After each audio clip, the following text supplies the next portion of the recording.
Hai, Assalamualaikum. Saya Zul pada Komponik dan DIY Malaysia. Okey, dalam video hari ini saya nak share tentang tanaman dan juga ternakan yang ada dekat rumah saya ni, termasuk dengan eksperimen yang saya buat sebelum ni. Terutamanya tentang filter ni, sama ada filter ni boleh tak kita gunakan untuk sistem ternakan, untuk aquaponik, tilapia ataupun siakap. So hari ini saya akan share macam mana keputusan tentang penggunaan filter ni. Okey, bagi yang masih baru dekat channel ni ataupun yang masih belum tengok lagi video tentang pemasangan filter ni, okey, filter ni sebenarnya outdoor water filter yang biasa kita pasang dekat pipe rumah. Kita pasang selepas pada meter sebelum masuk ke dalam tangki. Dan tujuan saya test filter ni sebab filter ni kalau kita boleh gunakan dalam sistem aquaponik memang mudah, sebab dia ada function untuk backwash, untuk kita cuci filter ni. So kalau kita nak cuci cuma perlu pusingkan valve ni, so semua kotoran akan keluar. Dan lagi satu, dia ada function untuk fast ring, untuk kita bilas saja filter. Dan untuk filter kita pusingkan ke sebelah sini. Okey, plan saya yang asal saya nak test filter ni selama seminggu, tapi belum sampai seminggu baru masuk hari kedua filter ni dah mula tersumbat. Walaupun saya tukarkan dengan pump yang lebih besar, sama juga air yang keluar terlalu perlahan. Dan yang saya rasa pelik sikit sebab saya memang ada kawan yang gunakan filter ni pada sistem aquaponik, filter yang jenis sama macam ni, dan tak ada masalah. Tapi bila saya test dengan filter ni, tak sesuai dan cepat tersumbat. Jadi hari ni apa yang saya nak share lah, saya rasa saya dah tahu punca kenapa filter ni tersumbat. Sebenarnya pada hari pertama saya pasang tu pun saya dah rasa pelik sikit. Kalau tuan-tuan ingat masa saya buat first backwash tu, warna air yang keluar adalah warna putih. Dan sepatutnya kalau untuk filter ni, air yang mula-mula keluar first time kita buat backwash tu mestilah berwarna hitam, sebab kat dalamnya ada cakul, arang. Jadi masa kita first backwash tu, arang tu akan keluar. Tapi masa saya buat hari tu, yang keluar tu bukanlah arang, tapi kotoran berwarna putih. Jadi hari ni kita akan buka, kita akan tengok apa sebenarnya bahan yang ataupun media yang ada dalam filter ni.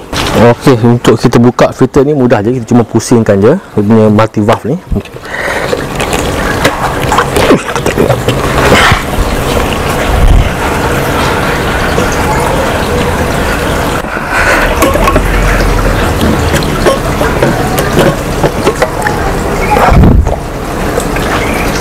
Oh, busuk ya.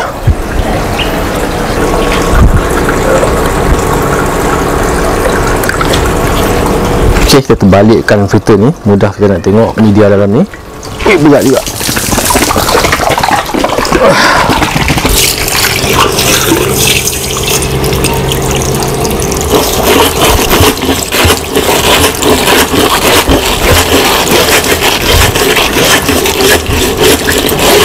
Okay, kalau tengok dia pun dah nampak benda yang tak kena. Sepatutnya lapisan paling atas ni adalah lapisan cakul, arang, warna hitam. Ni yang keluar cuma pasir je. Okay, nampak macam satu je media, semuanya pasir saja.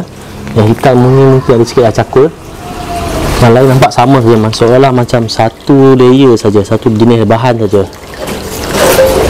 Memang tak sama dengan apa yang diiklankan. Kalau macam ni punya gaya, bukan kata filter untuk aquaponik. Kalau untuk air pipe rumah pun saya rasa pakai 2-3 hari pun dah tersumbat, sebab dalam ni cuma ada pasir je, satu jenis media saja. So kita dah tahu punca dia. Nampaknya kali ni kita tertipu lah. Patutlah murah, RM285, tapi hampir.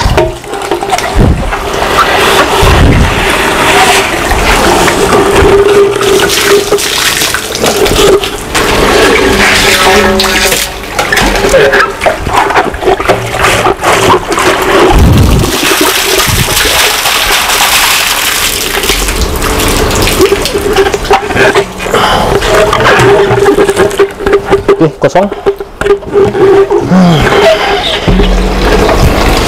Tuan-tuan boleh tengok sendiri apa bahan yang ada, apa media yang ada dalam filter ni. Memang tak sama seperti yang diiklankan. Okey, ini iklan filter tu, harga dia RM285. Kalau kita tengok ni, sepatutnya dia ada 5 layer. Okey, yang paling bawah dia macam batu yang lebih kasar, yang atas yang paling halus. Tapi kalau kita tengok tadi, semuanya pasir saja. Tak ada pun sampai 5 layer. Cuma ada nampak sikit lah yang warna hitam tu mungkin lapisan antrasit, tapi sedikit sangat. Dan memang tak sama seperti yang diiklankan lah. So saya rasa ni dah punca kenapa filter ni fail. Dan kawan-kawan saya yang lain, diorang beli, diorang guna, boleh, tak ada masalah. Tapi saya punya, saya beli ni fail. Memang tak boleh guna sebab memang cepat sangat tersumbat.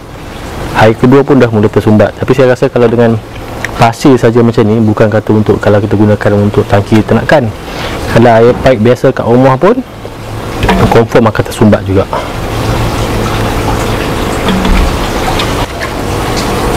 Jadi pasal filter ni tutup buku memang tak boleh guna.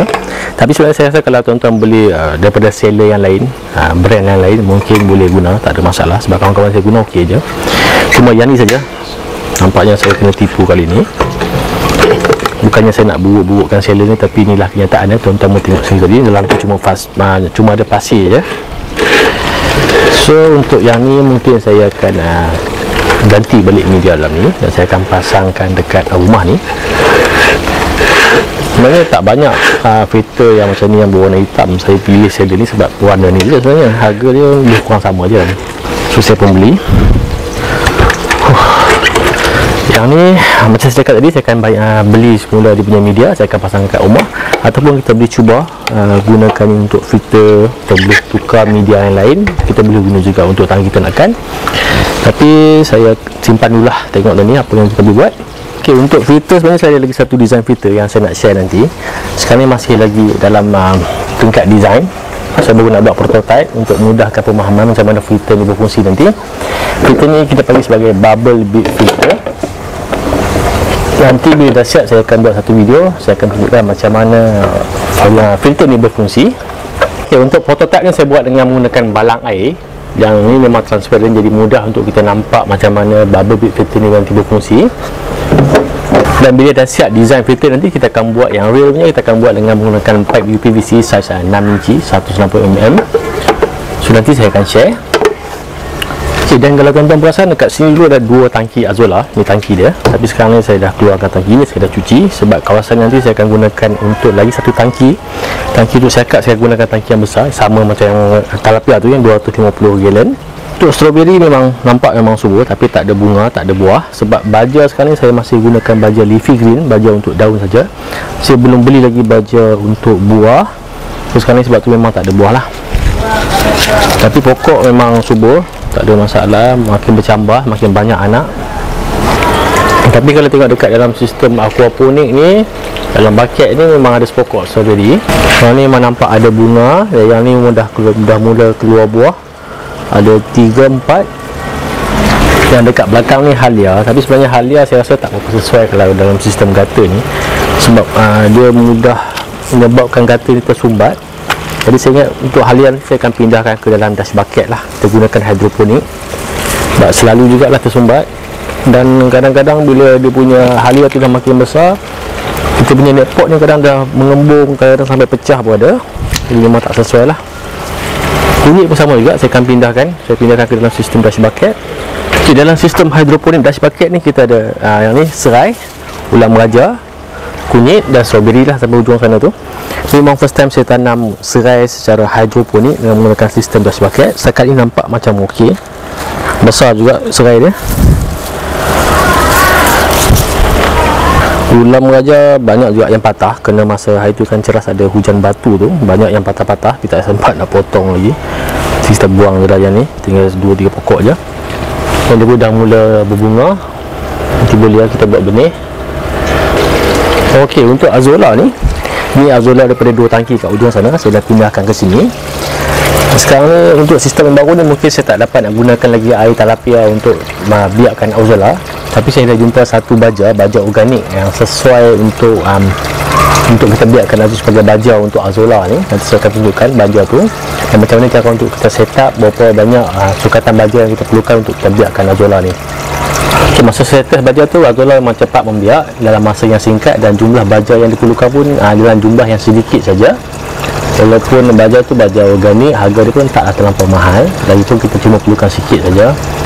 Kemudian untuk tilapia, selepas dah pindah ke dalam tangki yang baru ni, nampak macam semakin cepat membesar. Okay. Sebenarnya saiz tangki tu mempengaruhi juga pembesaran ikan. Dan kalau tuan-tuan nak set up tangki untuk tilapia dengan menggunakan tangki yang besar macam ni, boleh masuk 200 ataupun 300 anak benih. Sebab dalam aquaponik ni tak sama macam kita gunakan sistem ras dan sebagainya. Kalau kita nak kira ukuran ikan dengan jumlah air, dalam sistem aquaponik ni mungkin tak sesuai gunakan kaedah tu. Sebab kalau kita gunakan tangki yang besar, contoh tangki ni, kemudian kita masukkan cuma 100 ekor sebab kita nak ikut kuantiti air, apa yang terjadi, sistem ni akan kekurangan nutrien, pokok tak akan membesar dengan baik. Jadi apa yang saya buat, biasanya saya akan masukkan lebih. Contohnya dalam kalau besar ni, mungkin kita masukkan 300 ekor. Kemudian bila dah makin besar, kita akan harvest. Sebenarnya ikan tilapia ni walaupun masih kecil pun kita boleh makan, kita boleh buat lah macam-macam lah, boleh buat kasam, goreng pun sedap sebenarnya. Kemudian untuk siakap, sebenarnya siakap ni itu masa mati banyak tu, saya ingatkan tinggal seekor, rupanya ada lagi 2 ekor dalam ni. So sekarang dalam akuarium ni cuma ada 2 ekor saja. Dan saya tengah tunggu turn lah untuk order benih. Mungkin bulan 4 lah baru ada benih lagi. So saya akan cuba lagi untuk memang ternak siakap ni. Kemudian untuk lobster memang ada lagi tapi dah tak banyak. Ada 2 ekor yang tengah bertelur sekarang ni.